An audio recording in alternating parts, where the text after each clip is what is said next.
Shooting it raw? Yes. Shooting it raw. Oh, this is great. Okay. So It's been a while. I don't remember, so I'm thinking about this differently with you. it's great. I didn't look at them since I sent them. Nice. Well, this one you call it Hormuz, and it's basically an arid, the top of a hillside, and it looks like either it's beach or it's the top of a hillside. Okay. And it's because there's sand, like the bottom third of the photo is like kind of sandy, and then the top half is sky, and then below that it could be ocean or a lake. Yeah. And then what makes the photo is it's morning light. I assume it's morning light, and there are these really beautiful rounded, could be tents or it could be like sculpted homes. I mean, they kind of look like a whole bunch of little colorful. I mean, some are blue, green, red, yellow. There are probably about 100 of them, just kind of packed in together. It could be really weird looking campground. What's this? So, just for the record, this is not my photo. This is a photo of a photo. Just so we're clear. Okay, sure. Hormuz is a village in Iran on an island that is on the sea, so it's on the Persian Gulf, and it is new, not old. It seems like it's an old village, but it's new. Some architect decided to do it, and I loved what this photo means so much. Beyond that, it's colorful and unique, and it looks.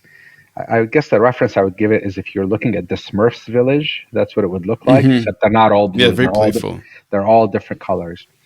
And what I love about that photo and what it means again is I think of it back to what I said earlier about us humans being tribal, and we are all densely packed together because we need to be together. We have to be together to survive. And what's beautiful and harmonious about that photo is the idea behind it is whether you're tall or short, fat or skinny, black or white, Asian or American, it doesn't matter. We can all coexist beautifully, and those colors all work beautifully together against the backdrop of nature and this planet that we have, against the ocean, against the sand.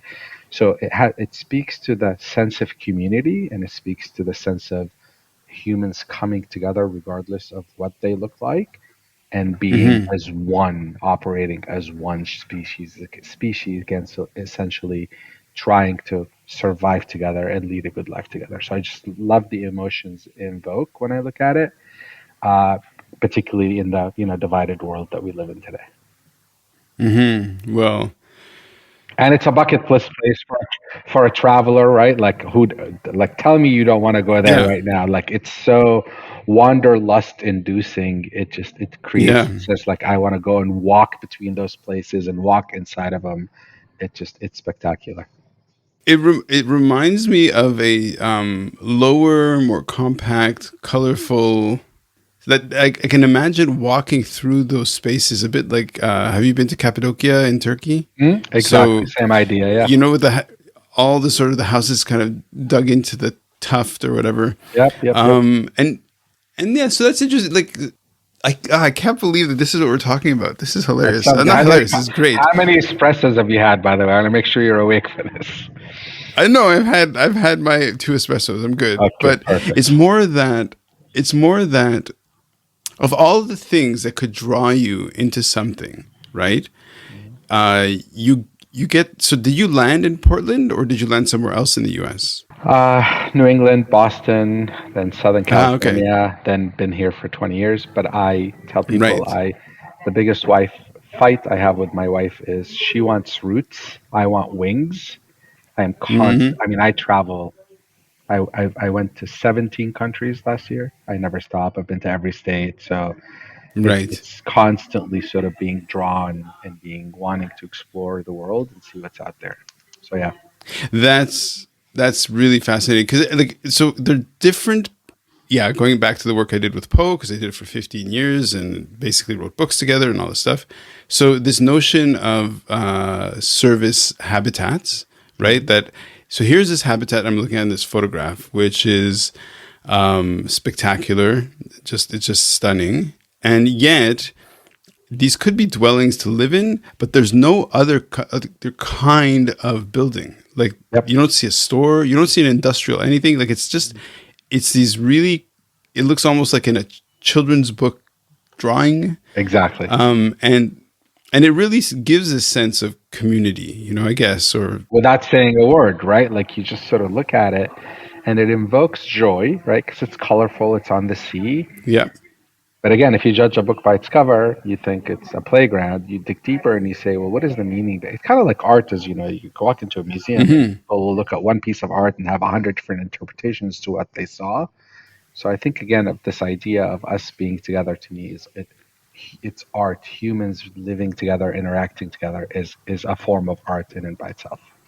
Okay, so why don't you to talk to me about the villages you've built? Like, what are your habitats that you because you talk about hospitality, Mhm. but hospitality occurs in a building or in a habitat or in a kind of space.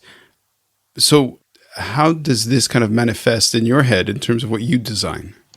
So hospitality occurs in a feeling, not in a building. And my argument Okay. to you is if you were blindfolded and you walked into a place, you should feel the warmth of its hospitality. You don't need to see Hmm. it, you should feel it.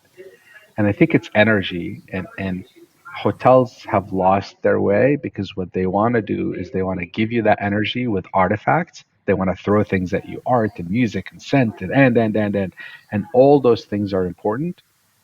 But I argue that if I'll give you a good analogy. People say, "What business are you in?" to me, and I say, "I'm in the theater business." And I say, "Let me explain. I could go to New York, buy the best piece of real estate on Times Square, spend $2 billion building the most spectacular theater you've ever seen in your life, dripping with gold and platinum and crystal. Have a mediocre story and mediocre actors. No one cares. You don't go to the theater to admire the building. A beautiful building is accretive to the theater experience, but you don't go to Hmm. the theater to admire the building. And an empty theater building, sure, is pretty for a minute or two or three or five, and then you're like, okay, I saw it. What next? I can go 10 blocks off of Times Square, find a good enough building, safe, warm, convenient, spend all my energy and money on writing an incredible story, hiring, Hmm. training, and retaining amazing actors, building a set that's accretive to telling my story, whether said set needs to be made out of gold and platinum or garbage cans, it doesn't matter as long as it's accretive to the story. And the world will be lined around the corner talking about this amazing play. So for hotels, we've come to think more about the building and care more about the building and forget about the story and the actors. When at the end of the day, we humans thrive on storytelling, right? And Hmm. when you come into a place, especially a place that you spend $100, $1,000 on a hotel, you take nothing home with you. Maybe you steal a couple of towels, but that's the extent of it. So how do I create value for you? How do I make you feel there's value? I've got to push that button in you that makes something special happen. I want you to go home, Hmm. tell your spouse, your partner, your friend, your family about this great place you stayed at because they did something thoughtful and intentional. And storytelling is a term that's been overused a lot lately, but having being purposeful, intentional, and thoughtful in what you do, I think inevitably ends up telling a story. But the story is, look, I went to this place. Sure, it was great. The room's comfortable. The mattress was great. The Wi-Fi worked. But they made me feel really good because they remembered my birthday. They gave me the whatever. Like, Right. there's so many ways. Do you know Maslow's hierarchy of need? Right. Maslow is the scientist. Yes, absolutely. Yeah. We'll So, talk so about Maslow in a second for sure. yeah. So again, that's really ultimately what I'm solving for. So the way I've built Nice. community is really, and forget buildings. Anyone can build. There are so many amazing architects and designers out there that can build you a beautiful building. I'm not in the building business. I am in the people business. And what I built is community. I built culture and community through my teammates, right? My people that then help bring others into their community, the guests, and make them feel like they belong. Again, longing for belonging. Hmm. Well, going back to the work I did with Poe, he also spoke a lot, or we also, in fact, I need to meet him. By the way, where does he live? Is he in Hong Kong? Hong Kong, yeah. There you go. I'll come see him. We'll have a lot to talk about. So yeah, so one of the things that we commented on in terms of what was happening with a rapid expansion of mainland China, which I'm sure you've maybe witnessed yourself, is it's a lot of really great hardware, but not the right software. Because Exactly. what's missing is the mentality of what you're saying of hospitality, right? So they have these great buildings, but then Sure. you go inside and it's like, what's your Cold. experience? It's cold. It's emotionless. Again, Yeah, like people talk about galleries. You go to an art gallery, you want the art gallery to be cold because you don't want it to compete with the art. Your focus is the art. right. But when you walk into a hotel, like it has to be warm and welcoming, and it almost like gives Hmm. you a hug as you walk in. And again, Well, home. that only happens with people. Right. Oh, dude, listen. Yes. Yes and yes and yes. I love it. Okay, wait a second. I don't even know the name of your hotel. Do you have a chain? Do you have a chain or what's your? They're all different individuals, Okay, not a chain. Yeah. got it. Got it. So, is life really a gift? Really? Can you make every second count? That's the whole point of the podcast.